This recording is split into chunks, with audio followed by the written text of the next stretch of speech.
8 नवंबर 1895 को जर्मनी के एक मैकेनिकल इंजीनियर और फिजिसिस्ट ने एक ऐसी डिस्कवरी को अंजाम दिया जिसने विज्ञान जगत के एक कोने से दूसरे कोने को पूरा बदल के रख दिया। इस डिस्कवरी के लिए उन्हें 1901 में फिजिक्स के एरिया में सबसे बड़ा प्राइज नोबेल प्राइज से सम्मानित किया गया। संसार में बहुत सारे खोज को एक्सपेरिमेंटल और लेबोरेटरी से रियल वर्ल्ड में आने में बहुत ज़्यादा समय लग जाता है, लेकिन यह एक ऐसी खोज थी जिसने विद इन 1 ईयर में एक्सपेरिमेंटल से रियल वर्ल्ड तक का सफर कंप्लीट कर लिया था और मेडिकल फील्ड के लिए एक वरदान साबित हुई। वीडियो में आगे बढ़ने से पहले सबसे पहले हमको कैथोड रेज के बारे में जानना होगा। एनोड और कैथोड से बने वैक्यूम ट्यूब पर जब इलेक्ट्रिक करंट पास किया जाता है तब ट्यूब से चमकदार रेज प्रोड्यूस होती हैं, जिन्हें हम कैथोड रेज कहा जाता है। और उस समय कैथोड रेज पर बहुत ज़्यादा एक्सपेरिमेंट किए जा रहे थे। उन्हीं में से एक साइंटिस्ट थे विल्हेम लॉरेंट्जन, एक जर्मन साइंटिस्ट। जब एक दिन लेट नाइट वो अपनी डार्क लैब में कैथोड रेज पर एक्सपेरिमेंट कर रहे थे तो उन्होंने ट्यूब से आने वाली चमकदार किरणों को रोकने के लिए उसके आगे ब्लैक कार्डबोर्ड रख दिया और फिर अपनी नज़र कमरे में चारों तरफ दौड़ाई। उन्होंने पाया कि उनके कमरे के कोने में फ्लोरोसेंट स्क्रीन अभी भी चमक रही है, लेकिन पूरे कमरे में चारों तरफ अंधेरा ही अंधेरा था। तो ये फ्लोरोसेंट स्क्रीन आखिर चमक क्यों रही है? वो उसके पास गए, फ्लोरोसेंट स्क्रीन को उठाया और ट्यूब के पास रखा तो पाया कि फ्लोरोसेंट स्क्रीन अब बहुत ज़्यादा तेज चमक रही है। उनको इस बात का कोई अंदाजा नहीं था कि आखिर यह फ्लोरोसेंट स्क्रीन क्यों चमक रही है।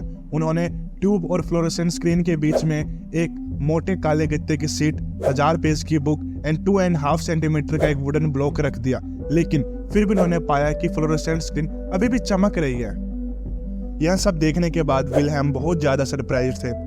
जिज्ञासावश उसने अपने पास में रखी लेडरीज को उठाया और स्क्रीन के सामने रखा और उन्होंने देखा कि अब स्क्रीन पर डिस्क का काला आकार और साथ ही उसके हाथों की हड्डियों की डरावनी कंकाल जैसी संरचना दिखाई दी, जो कि उनके लिए बहुत ज्यादा सरप्राइज मोमेंट था।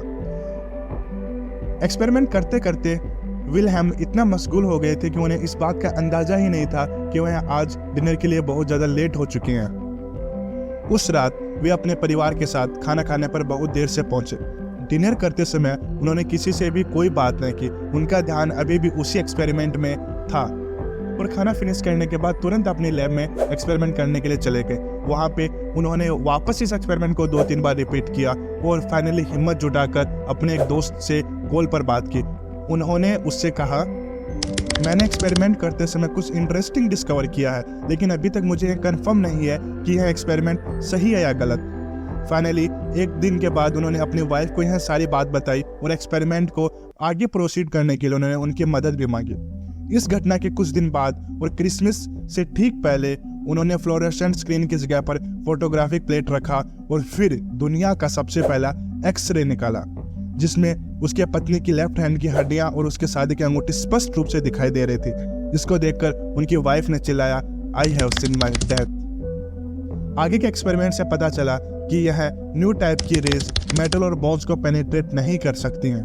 5 जनवरी 1896 को पहली बार लॉरेंट्जन का वर्क एक ऑस्ट्रेलियन न्यूज़पेपर में पब्लिश हुआ, जो कि साइंस और मेडिकल फील्ड के लिए बहुत ज़्यादा इम्पोर्टेंट प्रूव हुआ।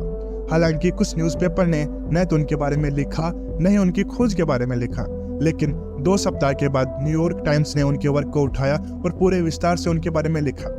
हालांकि कुछ लोग इनमें से ऐसे भी थे जिनको उनके काम पर विश्वास ही नहीं, बल्कि उनका ये भी मानना था कि इनकी मृत्यु के बाद इनके सारे जर्नल्स और लेटर को नष्ट कर देना चाहिए। लेकिन बाद में इन्हीं में से कुछ लोगों को अपने मेडिकल ट्रीटमेंट के लिए एक्सरे भी करवाना पड़ा। दूसरी तरफ लॉरेंट्जन ने न ही अपने इस खोज को कभी पेटेंट करवाया और उन्होंने अपने इस खोज के लिए आगे आने वाले रिसर्चर और मेडिकल साइंस के लिए टोटली ओपन रखा, ताकि इससे पूरे मानव जाति का भला हो सके। उनके इस वर्क के लिए 1901 में फिजिक्स के एरिया में सबसे पहला प्राइज नोबेल प्राइज विल्हेम को दिया गया, लेकिन नोबेल प्राइज से मिलने वाले $40,000 को उन्होंने विज्ञान के लिए, रिसर्च के लिए पूरा डोनेट कर दिया। प्रथम विश्व युद्ध के दौरान एक्सरे का उपयोग बहुत ज्यादा बढ़ गया था। युद्ध के मैदान में घायल सैनिकों की मदद के लिए मोबाइल एक्सरे इकाइयां बनाई गई, जिन्हें उस समय लॉरेंट्जन एम्बुलेंस भी कहा जाता था। ये मशीनें सर्जनों को सैनिकों के शरीर में गहरी फंसी गोलियों और छर्रों का पता लगाने में मदद करती थी।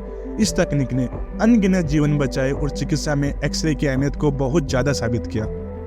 नोबेल प्राइज से मिलने वाले पूरे पैसे को डोनेशन में डालना और फर्स्ट वर्ल्ड वॉर, ये 2 स्पेसिफिक रीजन थे जिनके कारण वो अपनी मृत्यु 1923 तक आते आते पूरी तरीके से दिवालिया घोषित हो चुके थे। आज एक्सरे मेडिकल फील्ड का एक महत्वपूर्ण हिस्सा बन गया है। इसका उपयोग दांतों की देखभाल, मेमोग्राफी, हड्डियों के इलाज और कैंसर की पहचान में किया जाता है। 1895 में रोएंटगन की आकस्मिक खोज से लेकर आज की डिजिटल इमेजिंग तक एक्सरे ने विज्ञान और चिकित्सा पर बहुत गहरा प्रभाव डाला है। आज हमारे बीच में रोएंटगन नहीं है, लेकिन उनकी यह खोज सदा हमारे साथ बनी रहेगी और मानव कल्याण में हमेशा भागीदार बनेगी।